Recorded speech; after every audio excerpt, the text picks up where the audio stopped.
Welcome everyone. In today's video, we will be solving LeetCode problem number 73, that is set matrix zeros. And I don't know why they have tagged this problem as medium, but it is a super easy problem. There is nothing much to do in this problem. It's very easy. So you are given a matrix, and if at all you find a zero in any of the row or any of the column of the matrix, then that entire row and entire column must be filled with zero. Here in this example also we can see that in the example one, the matrix has only one zero, and that is at the center. So the center row and the center column has completely become zero. And in example 2, also we see that the zeros are at the first row, start and end of the first row. So the first row and the first column and the last column has completely turned out to be zero. So let's first understand the problem, and then we will code it out. So what exactly we must do in this type of problem is, first of all, we will iterate through each row and each column. Okay, meaning to say, we will iterate through every elements of this matrix, and as soon as we find any one of the element, okay, as soon as we find any one of the element to be zero, we will make this entire row that consists the zero and the entire column that consists the zero uh, will be converted entirely to zero. But there is a catch. If you carefully see this, we can't make the modifications in the matrix while traversing. I mean to say that in the original matrix, you can't make the modification as soon as we find the zero, if at all. The reason is, if suppose there is zero here, okay, so if we find the zero first, so then we will make this entire row and this entire um, column and this entire row into zero, right? But you can see that there is a zero here also. So that time we will miss this zero, and here we won't be able, then here again we won't be able to make the changes, because already this column is filled with zero and this row is already filled with zero. So next time if at all we see a zero, how we will know that it was there already or it was made when we encountered a zero previously? So for that problem, what we need to do, very simple, we just need to create the copy of original matrix. Okay, suppose this is the matrix. Okay, so we will make a copy of this matrix. Okay, we will make the copy of this matrix, and then we will make modifications. uh, Actually we won't make modification, we will make we will take this matrix, and then we will find the coordinate of the zeros. Okay, so I think everyone understand what coordinate means, right?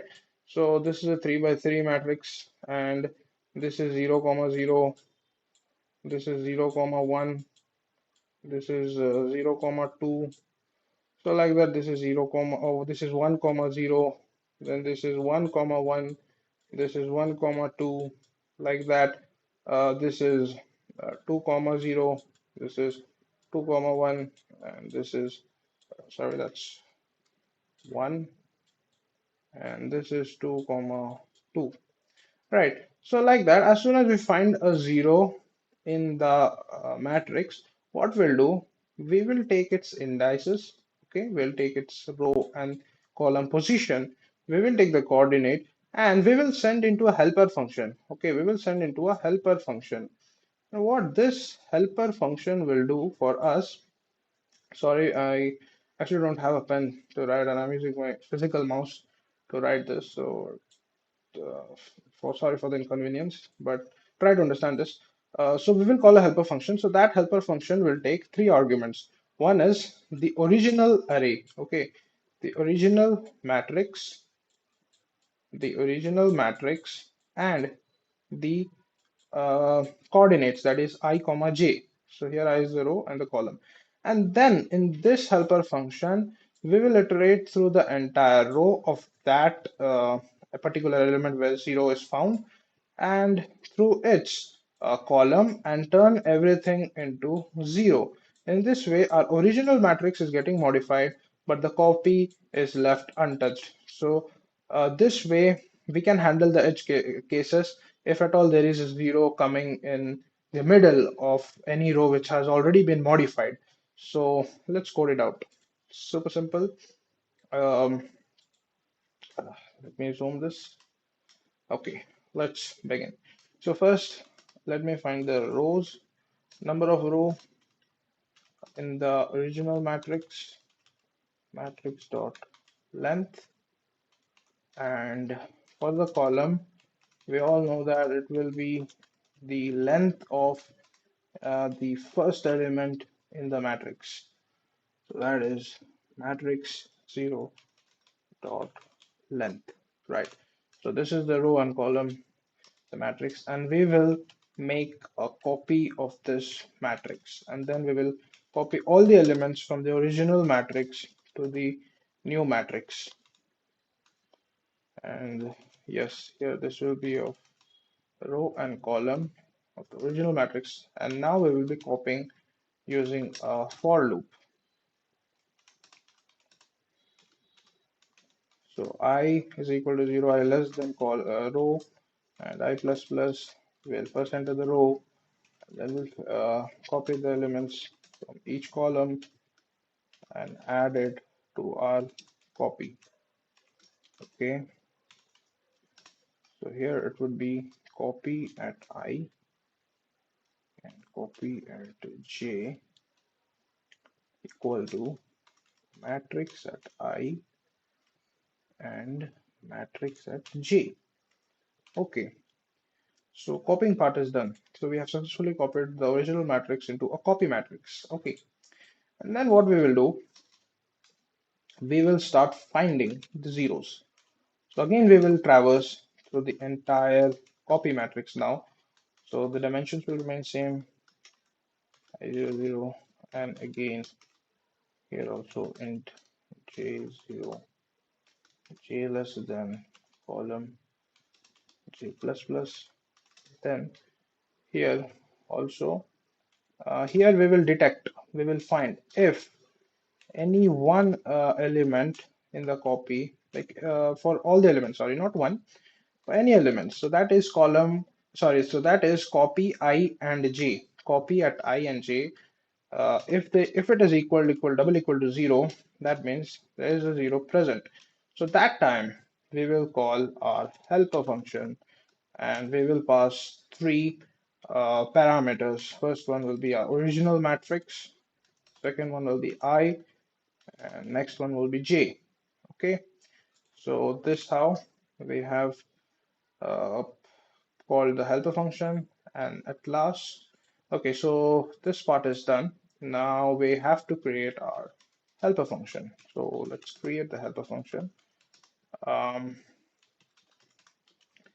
so the first parameter would be a 2D matrix, and then we will give int I and int j. So this is a very simple problem. Now we will put a for loop which will run through the entire row of that element. So it will be r starting from 0, r less than the matrix length, which will give us the number of rows actually. So we'll run through the entire rows, and r will be incremented. And now uh, here we will be setting the matrix at, now if you watch here carefully, I'll give the indices now. See, if you watch here carefully, all the rows are becoming 0, right? All the row elements. So for that, in the first case, the column should be constant. So column is j and row is r. So similarly, one more function will be created where this time we will traverse through the column of that element.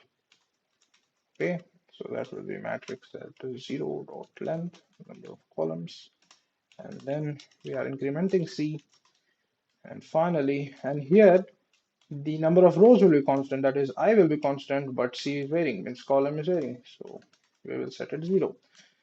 So we are done, and just checking whether there is any syntax error or not. No, we are good to go. Yes, we have copied here successfully. We are calling the helper matrix, and helper matrix is uh, converting all the rows and columns into 0. So let's run this. And yes, our test cases are accepted, and we will submit this finally. And yes, we have submitted it successfully, and it took just 1 millisecond to run.